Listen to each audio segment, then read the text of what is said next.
All right, ladies and gentlemen, let me introduce myself. Some of you I know, some of you I don't, but I'm Colin Flynn, the current president of the Board of Directors for Carolina Village. I want to give a brief introduction as to what's happening today in this presentation.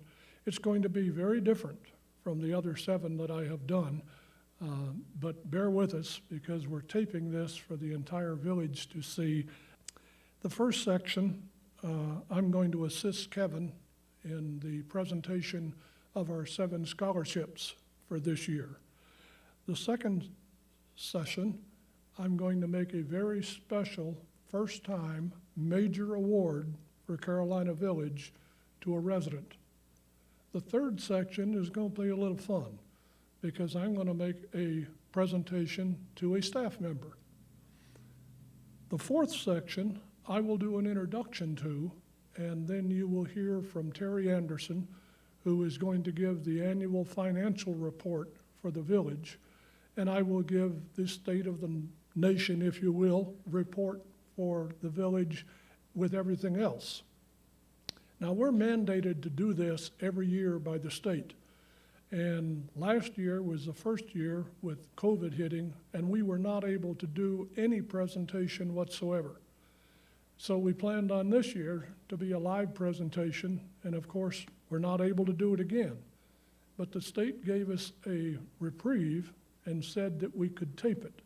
So when you get to Terry and myself, our presentations, you're going to hear 2 years' worth in a financial presentation and 2 years' worth in an overall presentation by myself.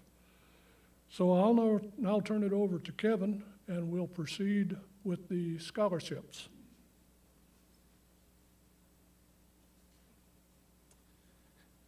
Thank you, Colin. So this year, our scholarship committee met, and we have decided to award 7 scholarships this year to either Carolina Village employees or the dependents of an employee. Since 2002, Carolina Village has given out 192 scholarships in the tune of $418,000. And this year, we're actually giving out $36,000 to 7 recipients. Fortunately, we also had a generous donation from one of our residents that wanted to stay anonymous, and they were able to give our students that are going to be going to a 4-year institution an additional $1,000, so which was a great thing. And this is actually has been a tradition for the last couple of years. So as I call your name, will you come up, and Colin will give you your certificate, and we'll have a few line up on this side, and we'll have a few to line up on this other side. So our first recipient this year is David Knotts.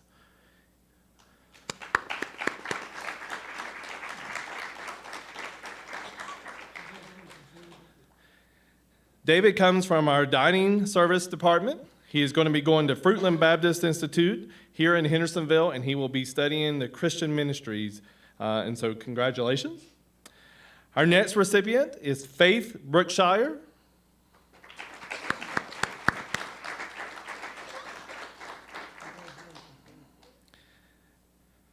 Faith is also from our dining department, and she is going to be attending UNC Wilmington for entrepreneurship and business development. One day she wants to own her own coffee shop, so good luck to her.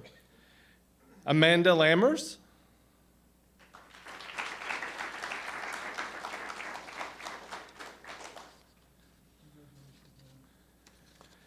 Amanda comes from our environmental service department. She's going to be attending the University of Phoenix for early childhood education. She wants to teach kindergarten students, so good luck to her. Next recipient is Daniel Reed.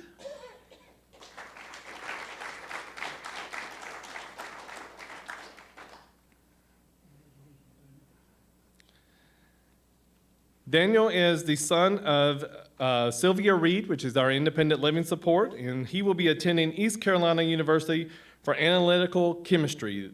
So congratulations and good luck. The next recipient is Ian Reniger.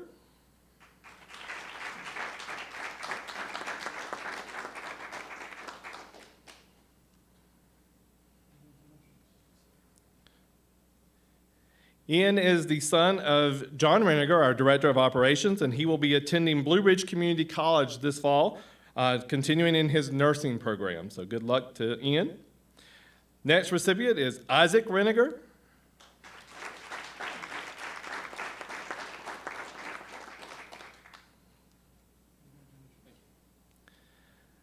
Isaac is the son of John Reniger, our Director of Operations, and he is going to be going to Blue Ridge Community College for automotive mechanics this fall. So congratulations and good luck. Our next recipient is Nathan Shirk.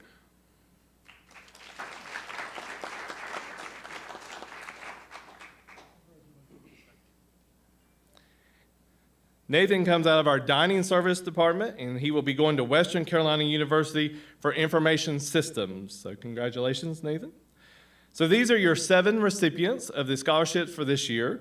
We actually have 2 scholarships that are very special. We have the Wold Scholarship, which is for an individual that is going to be going full-time to school, but also must work. And the Mr. and Mrs. Wold started this scholarship many years ago.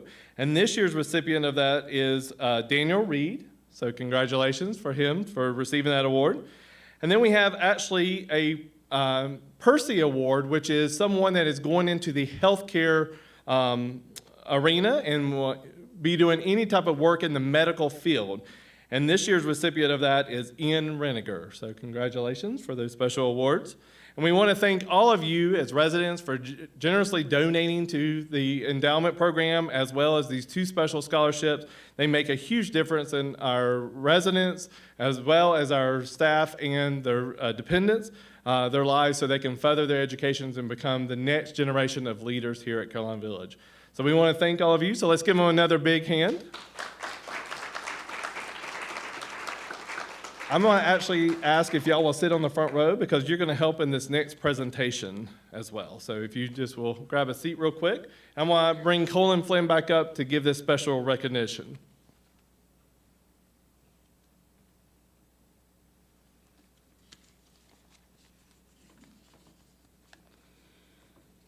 Thank you, Kevin. What I'm going to talk about right now is a first-time award for Carolina Village. The Board of Directors, in conjunction with the administration, have created this award this year for the first time, and we have entitled it the Guiding Light Award. It's in conjunction with a resident who has gone above and beyond anything expected whatsoever. I occasionally meet people who just stand out, and they make you feel like you know them for a long time. 14 years ago, when I came on the board, I met that lady the first day I was here, with a smile on her face, walking down the corridor, pushing her walker, and just as happy as she could be. I have continued to be amazed at what that lady has accumulated and done in the time that I've been here. The past 2 Super Bowls, I came representing the board and watched the residents have a ball. And I didn't get in that door back there but about 3 feet, and that lady was sitting right there at a table, and she said, "Dr. Flynn, you need to buy some raffle tickets." Well, I parted with some cash both times. She just has that effect on everybody. You might know that she has done other things with her birthday. For instance, in her 80th birthday, she decided she didn't want any personal recognition. She would like everyone to contribute to the scholarship program. And they did, to the tune of almost $14,000.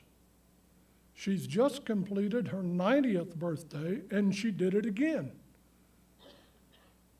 She garnered $50,000 from the residents to do that. She's an amazing person.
Pauline come up here and join me, please?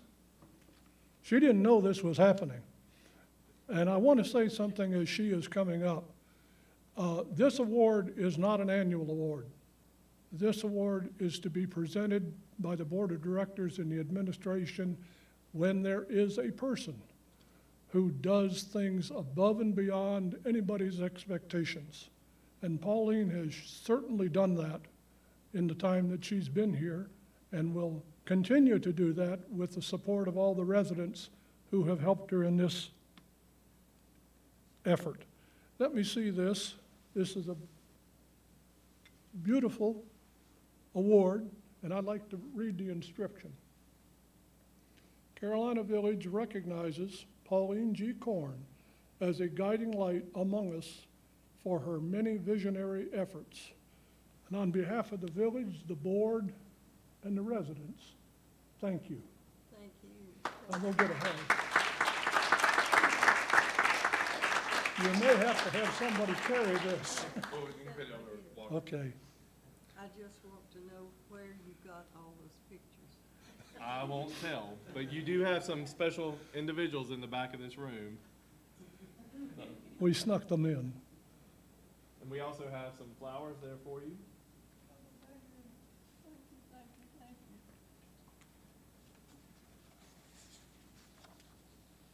And all of the recipients of today's awards, as well as all of those in the past, really do appreciate all your hard work and effort. So let's give a big hand to them.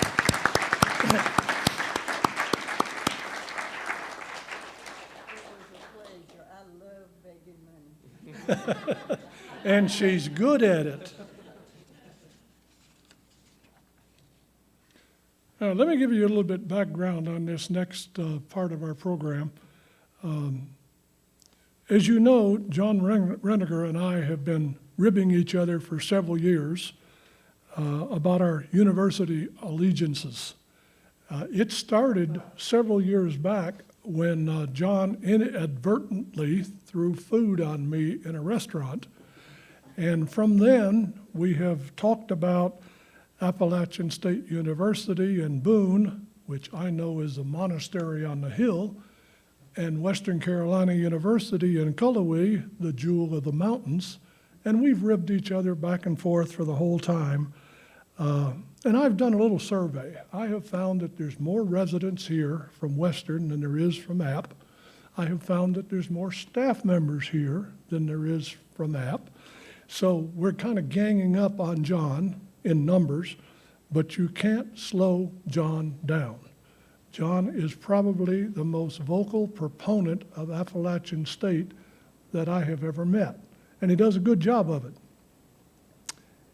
It may be surprising to know that now he's going to have to split his allegiance because there's a good possibility that one of his sons, when they complete Blue Ridge Community College, may very well go to Western Carolina.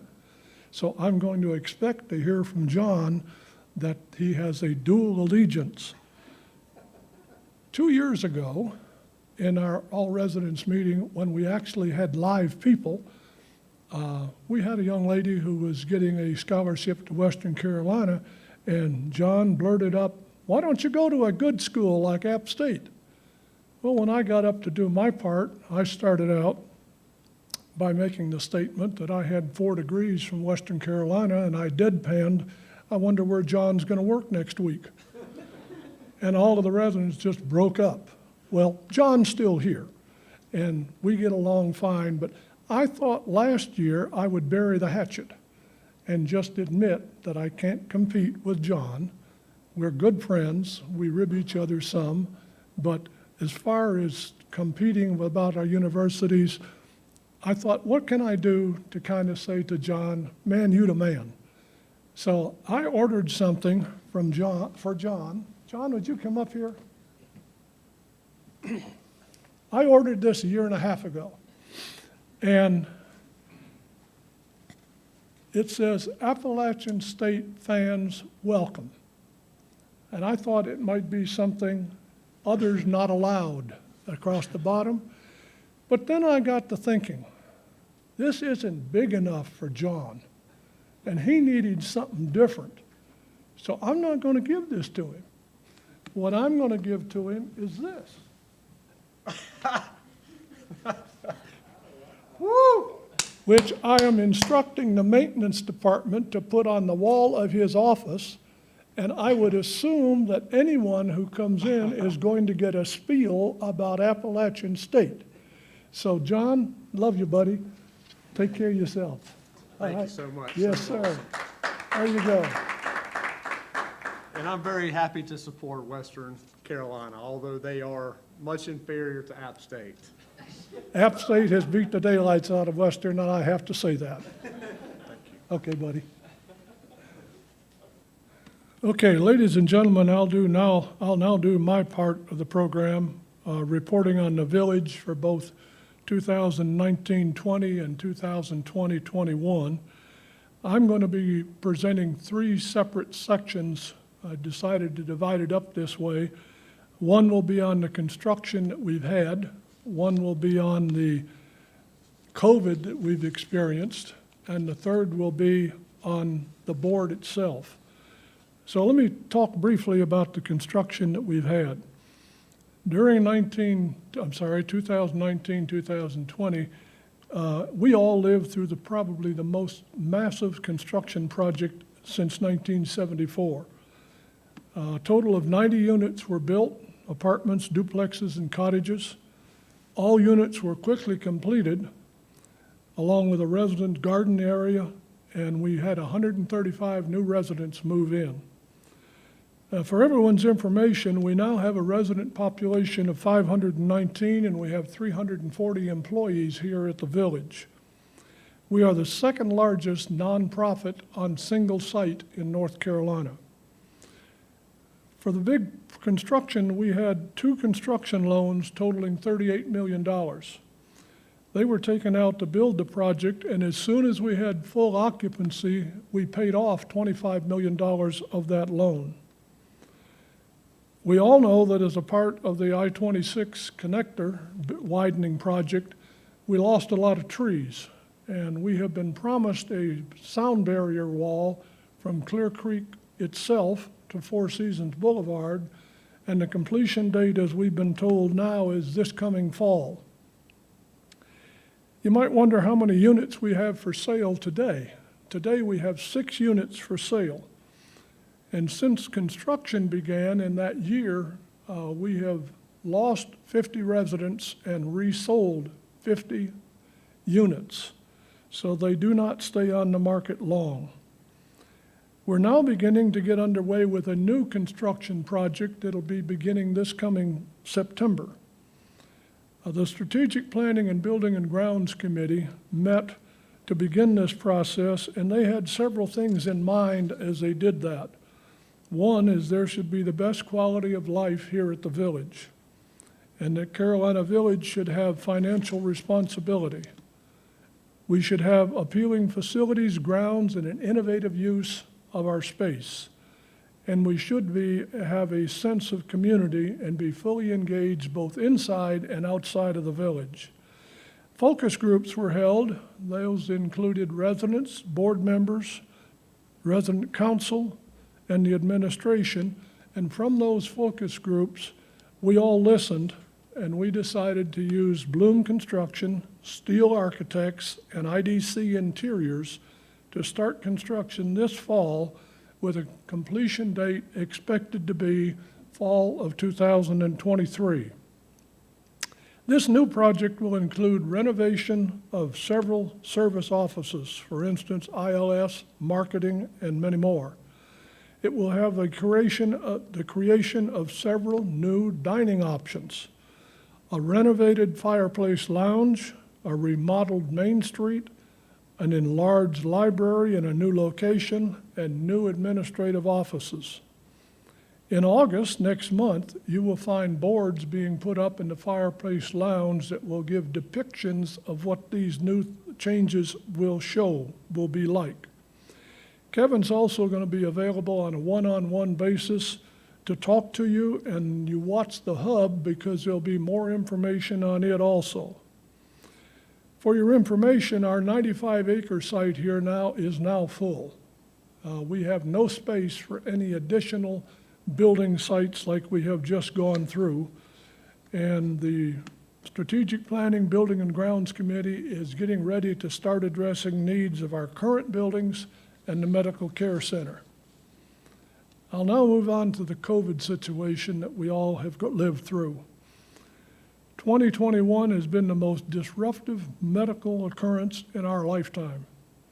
The board has much appreciated and supported the decisions made by the administration and staff in regards to curtailing exposure to our residents. Unfortunately, we lost one resident after a stay in the hospital. Since then, there have been several residents affected, along with several village staff members, and between that, it resulted in 2 more deaths. The cooperation of the residents has been crucial in keeping everybody as safe as humanly possible. There were at least 4 steps taken at different times, from total lockdown to today where we have rescinded many of the rules as time has passed. One of the things we found to be necessary was the temporary closing of the back gate and the temporary installation of a front gate gatehouse. That has been inconvenient, but it's also been necessary. The idea of a permanent gatehouse was previously discussed by the board when I first came on 14 years ago. But COVID brought it to a head. And we now have created, it will be coming out of ground this month, a gatehouse for the front gate, and the rear gate will be operated electronically from there. While all this has happened, just for your information, life goes on. The Med Center and the Care Centers had 2 state inspections and passed both of them with no deficiencies. The village also just completed our annual audit, and again, no deficiencies. So a job well done to everybody. The village will continue to follow recommendations of the CDC, the public health, local, state, and federal entities to ensure that we provide a safe environment during this time of COVID. On behalf of myself and the full board, I want to express our genuine gratitude to the administrators and staff and you, the residents, for making these past 2 years as safe as possible. The final section of my presentation will be talking about the board. During 2019-2020, we had resignations of 2 valued board members, Judy Edwards and Stan Duncan.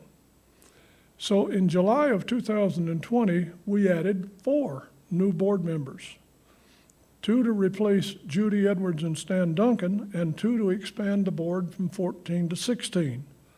We added Lee Mulligan, who's an attorney at law with Strauss Attorneys, Trina Stokes, who is from Advent Health, Justin Ward, the Deputy Fire Chief of Hendersonville Fire Department, and Rick Wood, former teacher, coach, and member of the Henderson County Board of Public Education.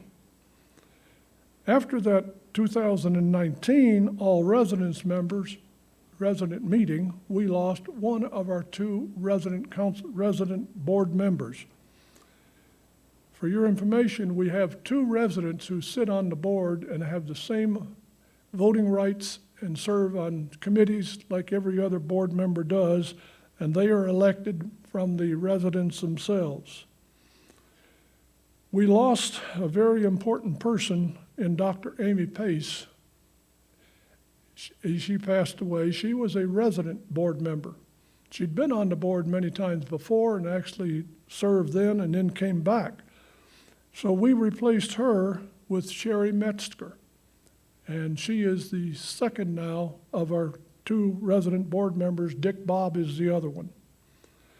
This past spring, we received another resignation, another valued board member in Dr. Jerry Piles. As a result, this month, the board added 2 new board members. Dr. Glover Little, who is a urologist at Pardee Hospital, he replaces Dr. Piles, and Mark Morse, who's the past president of Sealy Corporation. That brings the total board membership to 17. We don't expect it to be any larger than that, although the board could go to 20 as a number, but that gets a little unwieldy. During the past year, in the majority of 2020-21, we've been meeting by a Zoom, but we are now back to meeting both committees and board meetings in person. For your information, your board has 8 standing committees. Each of these committees meet as often as necessary. We have the Executive Committee, the Finance Committee, Investment Committee, Board Development, Personnel, Policy, and then the big one, Strategic Planning / Building and Grounds, and Quality First. Board members are given the opportunity to choose which 2 committees they might want to serve on. Each board member has a term of 4 years, and it can be followed by a second term of 4 years. Beyond that, the board has the ability to ask individual board members to stay additional 4-year terms if it is their pleasure. I want to direct you to an email address. The email address is Board of Directors, all one word, at Carolina Village. Let me repeat that. Board of Directors at carolinavillage.com. What we're going to do, because this is a tape presentation and not live to where Terry and I can answer questions, is we're going to ask you to jot down your questions and to email them to Board of Directors at carolinavillage.com, and in one of the administration's bi-weekly or every other week video presentations, we will come on board and we will answer those questions. So again, thank you for listening, and from your board and from me, have a great day. Okay, I'd like to thank you for the opportunity to be with you again, and would like to provide you with a brief overview of the highlights of the 2-page financial summary report for Carolina Village that has been provided. As you know, we missed the annual meeting last year, so we will provide information for both the 2021 and 2020 year ends. A few years ago, a resident told me after the annual meeting that she didn't understand a word I said. So hopefully this will make sense, but keep in mind that I'm an accountant. The village has a fiscal year end of March 31st, and the finance staff has prepared this comparison for the 2021 and 2020 year ends. The audits for the March 2021 and 2020 years have been completed, and unmodified opinions were issued, meaning that the financial statements as summarized here for the village are a fair representation of the financial standing as of March 31, 2021 and 2020, and for the years ended. The village continues to be in stable financial position. In fact, the 2021 year reports very positive results in comparison to previous years. Some of this is a result of the COVID-related revenues generated, but also as a result of the village's management and staff doing a very effective job in controlling expenses during the pandemic. These efforts are continuing into the current year as well. The audit firm, again, had no recommendations to make for improvement as far as the way the village operates from a financial perspective. This is the 10th year in a row that there have been no recommendations for improvements from the auditors in the village's accounting and control systems, meaning that the auditors believe that the village has a properly functioning internal control system in place. In addition, the auditors propose no significant adjustments to the village's financial statements. As an auditor of local nonprofit organizations and governmental entities, I know how difficult it is to maintain this level of proficiency, especially when managing a more than $25 million budget. The village's finance staff should be commended for this. What I would like to do is review some of the changes that took place during the 2020-2021 year compared to the previous year. Total current assets reflect an overall increase of more than $4.5 million. Increases are reflected in cash and investments, inventories, and prepaid expenses, partially offset by decreases in accounts receivable compared to the 2020 year. Property and equipment reflects a decrease after depreciation of more than $1.3 million, and other assets increased by $840,000, which is principally due to investment gains in the 2021 year. On the liability side, current liabilities are $254,000 more than the previous year, primarily due to an increase in accounts payable and other accruals, as well as in the current maturities of long-term debt. In long-term liabilities, the decrease of more than $1 million is attributable to debt principal payments made during the year as scheduled to retire the village's debt. There is a decrease in deferred income of almost $2.9 million and a balance of a little more than $64 million at March 31, 2021. This amount will be amortized and reported as income in future years. Following deferred income is an area of the financial statements that I find the most important for a nonprofit organization such as Carolina Village. The net assets reveal what is available to an organization and whether these net assets are restricted or designated, as with donor restrictions, or available for general operations and classified as without donor restrictions. Without donor restrictions are those funds generated by program revenues and contributions net of operating expenses. In Carolina Village's case, these are funds from monthly service fees, medical and care center and dietary charges, and unrestricted contributions less operating expenses, as well as from unrestricted COVID-related funding in the 2021 year. Entrance fees collected also play a part in the change in without donor restrictions.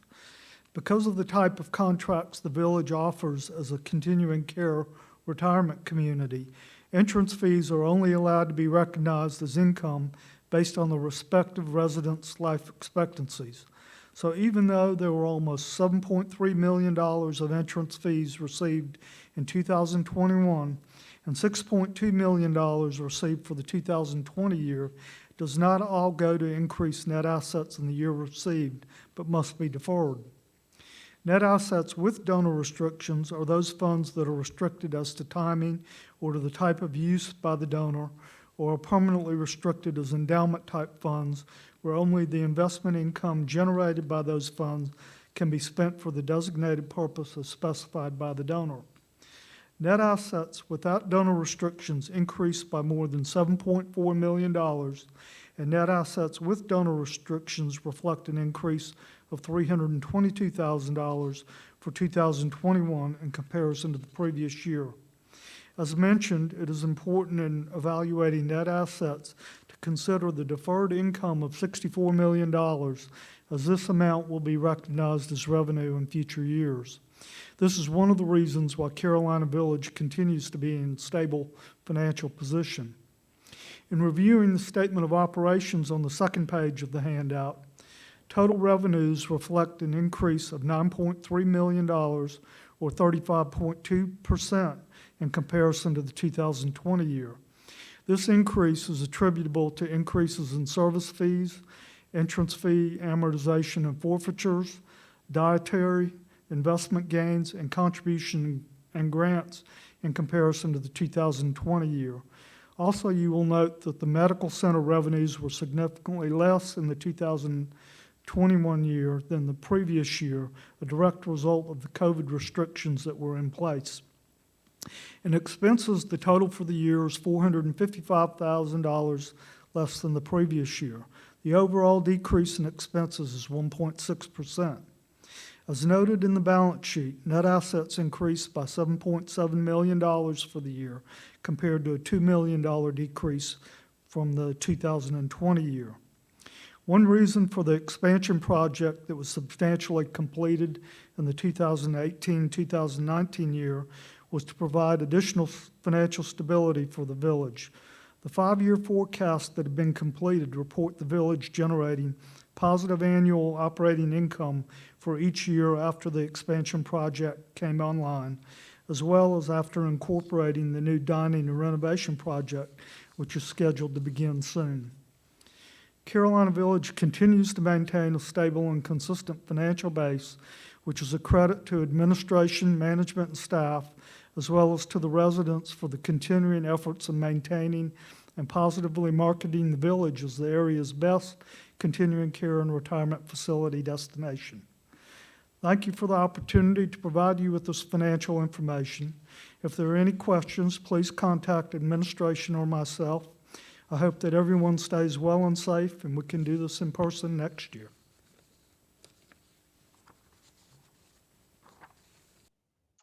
Hey everyone, thank you for joining us this afternoon for the all resident meeting. And of course, thank you Dr. Flynn and Terry Anderson for all your hard work and your reports today to all the residents.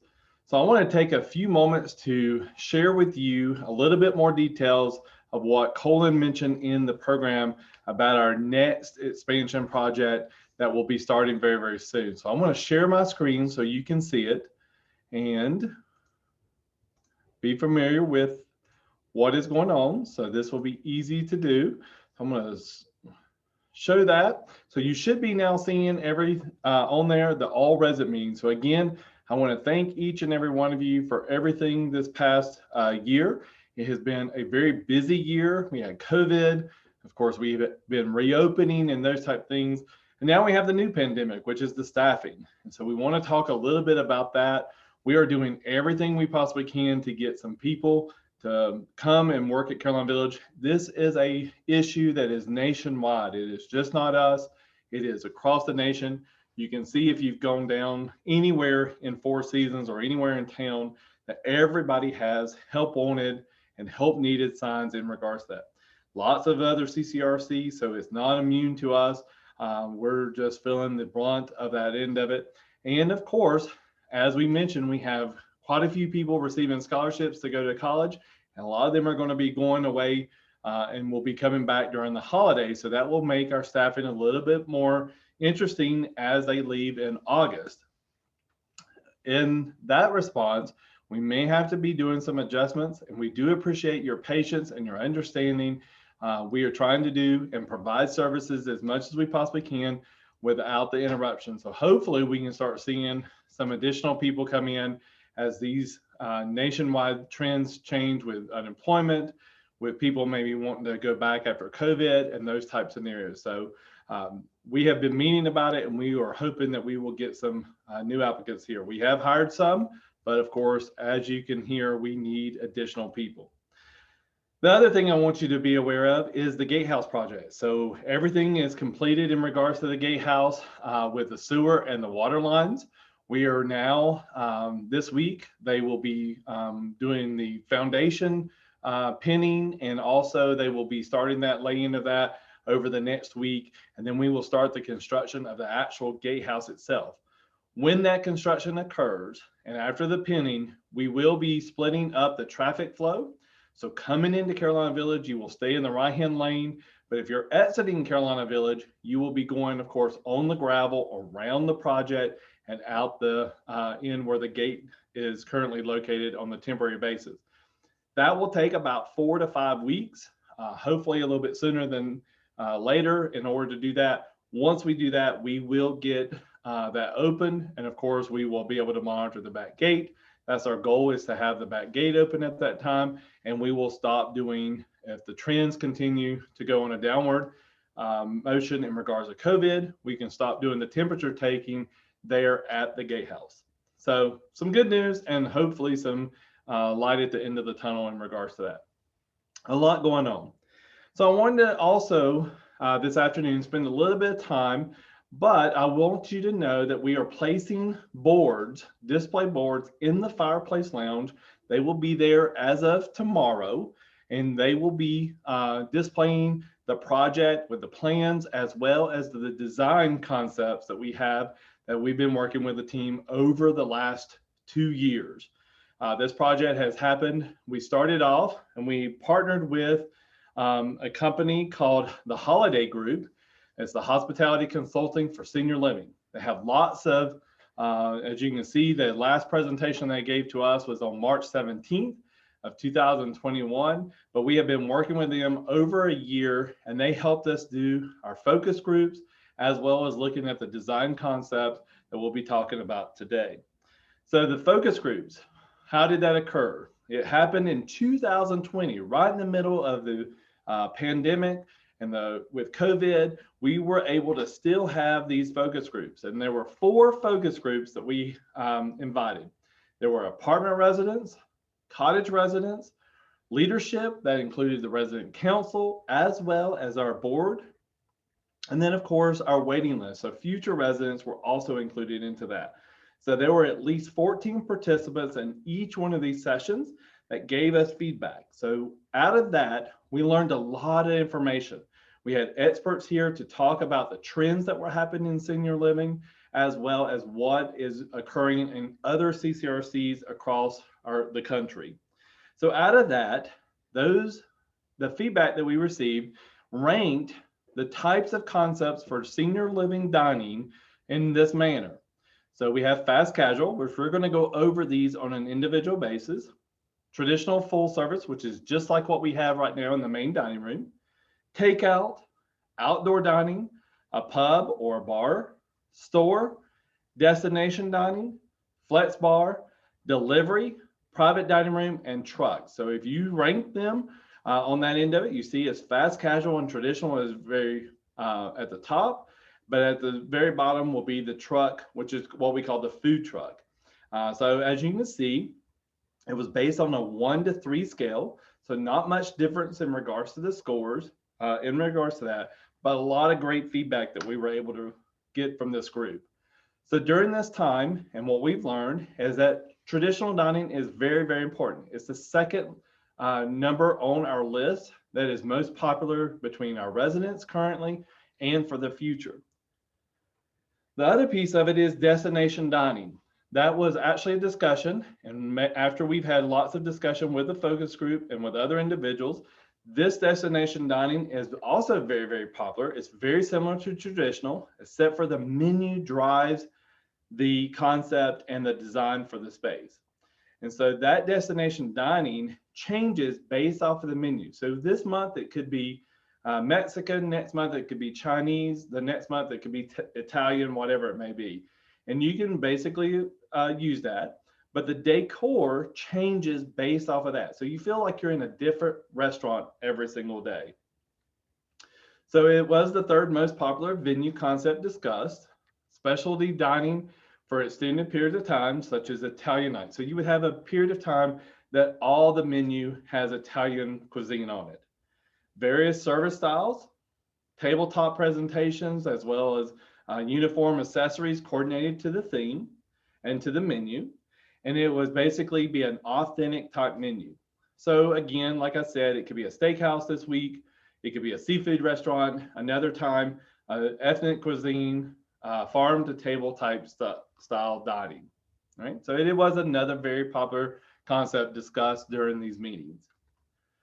Private dining. We have not been able to use private dining due to COVID and the restrictions on our dining program. But what we did find out is that we needed more space for our private dining. So we listened to that and we incorporated that into our new program. A flex bar. And what this means is not where you're going to go up and get an alcoholic beverage, but a flex bar is really what you're calling a bar, and it changes throughout the day and the services change. So in the morning, it could be a gourmet coffee and bakery. In the afternoon, it could be gelatos, cocktails, or small plates, but it's a small place for people to gather very close to the lobby area, and it could be completed and have a variety of type of options. It could be grab and goes throughout the day, but of course it is flexible to do whatever type of service that we feel that is appropriate and also necessary. The marketplace and fast casual, which was the most popular among the people that attended the focus groups. And that is basically, it's a countertop order, and you'll go and sit down into the venue and enjoy your time with each other, but you're able to see the meals being prepared right in front of you. And of course, there's other options as quick grab and goes. And this is a great place for that takeout and delivery option to come out of. And so that will be incorporated as well. So lots of information was discussed during this. And what has basically come was a project that we came up with that we are going to move forward starting this fall. What areas that we're looking at, and if you kind of look at this area here, is basically we found out that the Bloom area, which is where the construction, as well as the end of Main Street, was basically underutilized. It was also an area that most people did not see that why couldn't we use that space for other things? And so we were able to find a way to be able to provide more services to you as residents here at Carolina Village and be able to utilize that service and that space that is there that has previously not been used. So the concept that you see here right now is the new concept that we are looking at doing. So this is the very end of Main Street, just past the workout area and where you turn to go to the back of the dining and the kitchen area. So in this picture here, to the left is the pool area, and to the right is the new building that we will be starting in September to construct. So what is going to be in this area? So we're going to discuss what this area will hold and what changes will be done. So we have a twofold project. The first one is a new construction, which you see a concept here in this area right now. The other piece is, of course, remodeling of our current spaces and how things can be utilized and provide more services to Carolina Village residents and their guests. All right. So this is an overview plan. This is the main center. If you kind of see my arrow right now on the screen, this is the main entrance.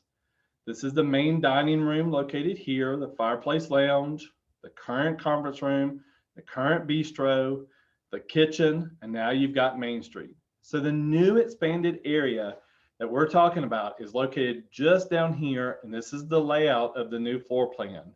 So if you come down Main Street, right where the water feature is located, come past the media room, the workout room, you'll go right into that new space that is located there, okay?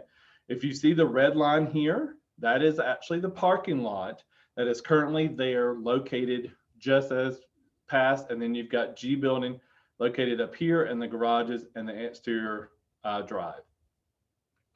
So we're going to focus in a little bit closer on the main entry point. And the first thing I want to talk about is a remodeling project that will happen as we do some transition and changes to the area.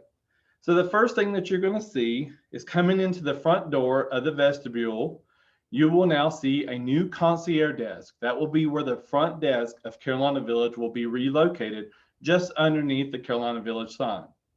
We've been working with ID Collaborative, which is a design team out of Winston-Salem and Charlotte, and this is the design concept. So some of these boards you will see up close in person in the fireplace lounge over the next several weeks. That concierge desk will be the person that will greet people as they come in and help with directions, but also answering the telephone and providing with other services. The next thing, we have not done much of remodeling of the fireplace lounge. And so as you can see, we're going to be doing some additional work and changes in the fireplace lounge. It will still feel like a lodge feel. It will also have still a wood burning fireplace. But the beams that you see located here are those type of beams that you see in this picture to the right. And of course, one of the biggest areas is that we'll be taking away some of those additional walls in there to open that space up. Another big change in this area is our current conference room is going to be relocated to another space. And we'll talk about that here shortly. But that space right there will now be opened up for additional seating area and gathering space, but also we will be putting the puzzle table that is originally here will now be in that space here, which will be close to natural light. All right, so those is the windows in the current conference room. They will be able to bring in natural light to this area as well. So a lot of great changes into the fireplace lounge. The other piece of it is where our current library is located. That is where we have come up with the new flex bar, or the little bar area that we talked about. It could be a coffee shop in the morning, have ice cream and smoothies in the afternoon, and if we wanted to, we could have alcoholic beverages there at night. But it would be also an area that we could feature our chef and our baker, and so they can have pastries out there, some grab and go type things, and make it very easy. Here is an example. This Trillium Brewing Company is not the name of that. It is actually just the design concept that will be located of our name for this space that will be behind the bar. The interior designers have been working very hard to get us those concepts that they're looking at. The ceiling in this picture to the right, it will be the covered ceiling painted to match the walls. That will be kind of how that looks there. But this flex bar will be available for residents to use, and it's just right off of the Fireplace Lounge where the current library is located. As you can see, we're going to use the current space to go out into the courtyard, which is currently where the bistro is, just outside of that space. You'll have access, so you have indoor seating here and outdoor seating as well. So again, providing additional spaces for all of you to be able to enjoy. Now we're going to focus on the current administrative area. Because we put the flex bar at the library, we are going to be moving to the library to the current office area. That will increase the size. Our goal for that space is, of course, to keep our active library still a very active library and a well-used, but providing more space, like an office for the library, a workroom for the library, and we'll have computers available, a copier, and of course, all the traditional stuff that you see in our current library, the books, the magazines, the videos, those type of things. We have been working with our library to work on that project. And so as you can see, we kind of got an open slate, but our library committee has been giving great feedback, and the interior designers have been able to incorporate many of their options and their requests into that space. And so there'll be updated pictures of that in the Fireplace Lounge starting tomorrow. Now let's talk about our current dining room. We've had that dining room for about a decade, and so it's time for us to look at what changes we are liking to do in there and what we're wanting to do. And based off of the feedback we got during the food survey and the focus groups, we were able to come up with, again, providing lots of opportunities to increase the services. One of the first things was the traditional dining. So a lot of the space in there will be still dedicated for traditional dining. You can kind of see the layout, and there'll be different types of seating options that will be available through that space. And of course, very convenient for our staff to be able to get through from the main kitchen.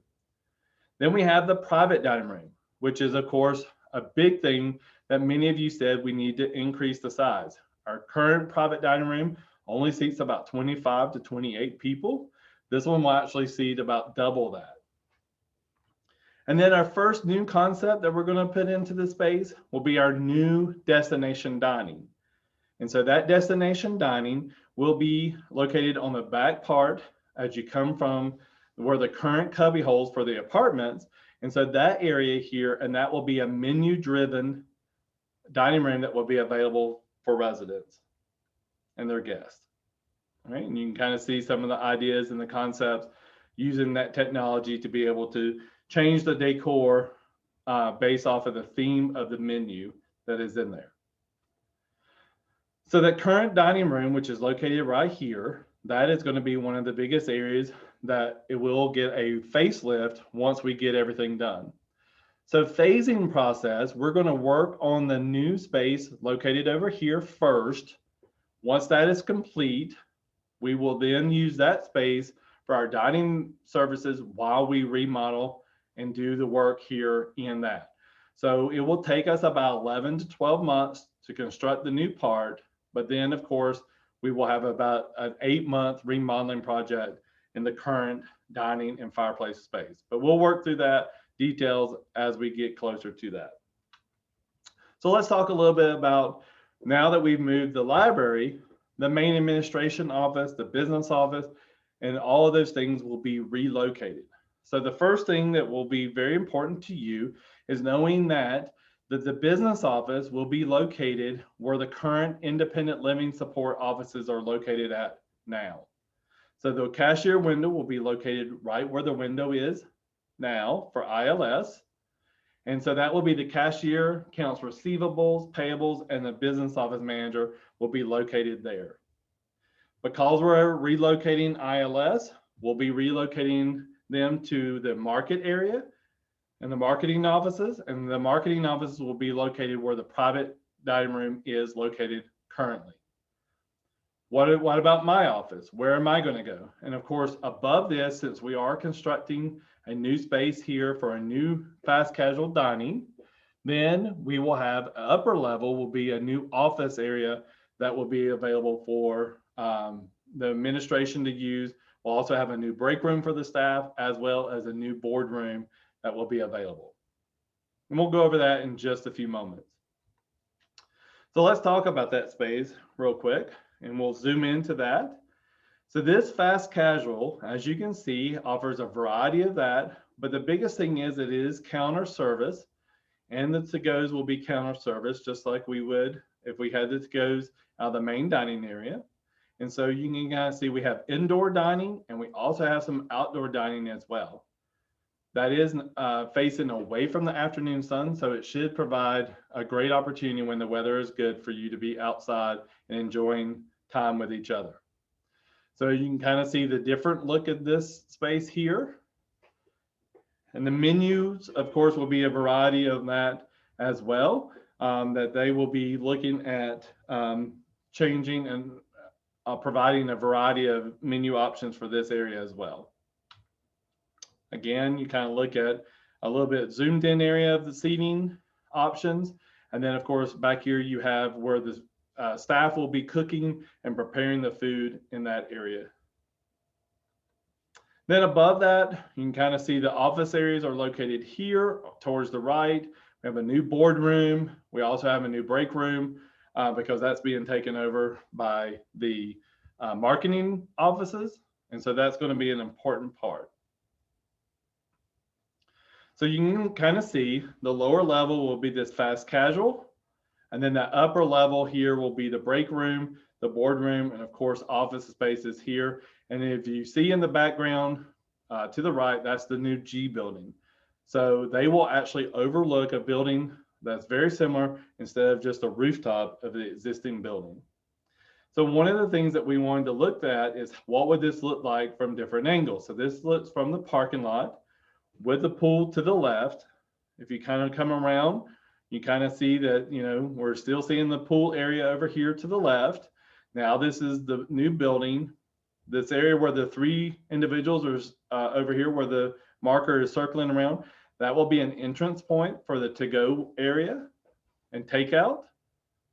And then of course you kind of see G building in the background. And then the view from the G building is located here.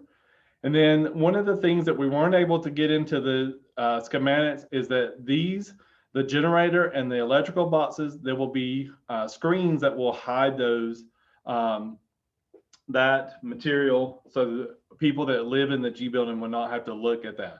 This will still be a delivery area. So there's not much I could do about that, but it will give them a different view, and you can kind of see that we'll change that up for a new look on that end of the building. So that is the project. I want to let you know that we will have the boards located outside of the fireplace lounge area starting tomorrow. And then of course, I will be located out there. So look at the board, make sure that you find out when I'm there. I will be happy to answer any questions that you may have in regards to that and the project and schedules. But it looks like we'll start doing demo work on that Bloom area about mid-September. That's our current schedule for that piece of it. And then it will take about 11 to 12 months in order to get that new part area done. And then we will move into the remodeling of the current dining, library, as well as the fireplace lounge moving forward. So some questions would be, well, what's going to happen with the current bistro? That actually is going to be remodeled into a new common conference room that could be available for residents to use. During this process, we will be doing a facelift and remodeling of the chapel, and we will also be doing a facelift and remodel of Village Hall. And then as that continues, the staff will be working on hallway renovations of common rooms as well as the laundry facilities throughout our campus. So there's a lot going on. I know it's going to be something big and a lot different for people to have to deal with, but we appreciate your patience and understanding through this process. But once it's all finished, we will all be ready and excited to use the new spaces. So come and see me out in the Fireplace Lounge. There will be a board out there on the dates and the times that I will be available. It won't be every day and it won't be every hour, but it will be, the boards will be there available for you to take a look at. Hope you're having a great day. And again, thanks for joining us this afternoon for the all resident meeting. Have a great day. Bye.